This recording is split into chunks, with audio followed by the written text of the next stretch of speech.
بسم اللہ الرحمن الرحیم۔ مشہور برطانوی بحری جہاز ٹائٹینک جب حادثے کا شکار ہوا، اس کے پاس 3 ایسے بحری جہاز موجود تھے جو ٹائٹینک کے مسافروں کو بچا سکتے تھے۔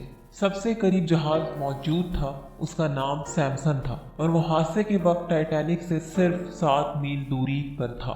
سیمسن عملے نے نہ صرف ٹائٹینک کے عملے کی طرف سے فائر کیے گئے سفید شعلے جو کہ انتہائی خطرے کی صورت میں فضا میں فائر کیے جاتے ہیں دیکھے، بلکہ مسافروں کی آہ و بکا کو بھی سنا۔ لیکن کیونکہ سیمسن کے لوگ غیر قانونی طور پر انتہائی قیمتی سمندری حیات کا شکار کر رہے تھے اور نہیں چاہتے تھے کہ پکڑے جائیں، لہٰذا ٹائٹینک کی صورتحال کا اندازہ ہوتے ہی بجائے مدد کرنے کے جہاز کو ٹائٹینک کی مخالف سمت میں بہت دور لے گئے۔ یہ جہاز ہم میں سے ان لوگوں کی نمائندگی کرتا ہے جو اپنی گناہوں بھری زندگی میں اتنے مگن ہو جاتے ہیں کہ ان کے اندر سے انسانیت کا احساس ختم ہو جاتا ہے اور پھر وہ ساری زندگی اپنے گناہوں کو چھپاتے گزار دیتے ہیں۔ یہ انسانوں کا پہلا رویہ ہے۔ دوسرا جہاز جو قریب موجود تھا، اس کا نام کیلیفورنین تھا، جو حادثے کے وقت ٹائٹینک سے 14 میل دور تھا۔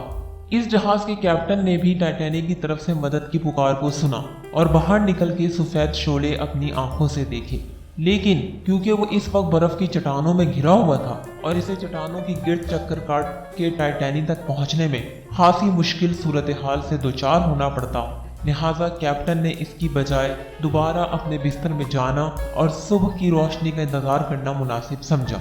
صبح جب ٹائٹینک کی لوکیشن میں پہنچا تو ٹائٹینک کو سمندر کی تہہ میں پہنچے 4 گھنٹے گزر چکے تھے اور ٹائٹینک کے کیپٹن ایڈورڈ اسمتھ سمیت 1569 افراد موت کی گھاٹ اتر چکے تھے۔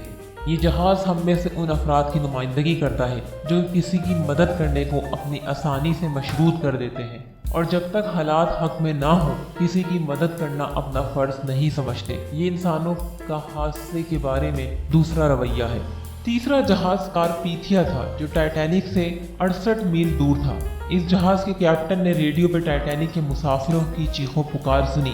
صورتحال کا اندازہ ہوتے ہی باوجود اس کے کہ یہ ٹائٹینک کی مخالف سمت میں جنوب کی طرف جا رہا تھا، اس نے فوراً اپنے جہاز کا رخ موڑا اور برف کی چٹانوں اور خطرناک موسم کی پرواہ کیے بغیر مدد کے لیے روانہ ہو گیا۔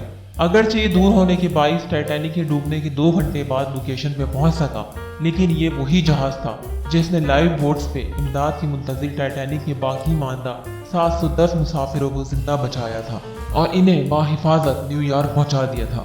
اس جہاز کے کیپٹن آرتھر روسٹن کو برطانوی نیوی کی تاریخ کے چند بہادر ترین کیپٹنز میں شمار کیا جاتا ہے اور ان کے اس عمل پہ انہیں کئی سماجی اور حکومتی ایوارڈ سے بھی نوازا گیا تھا۔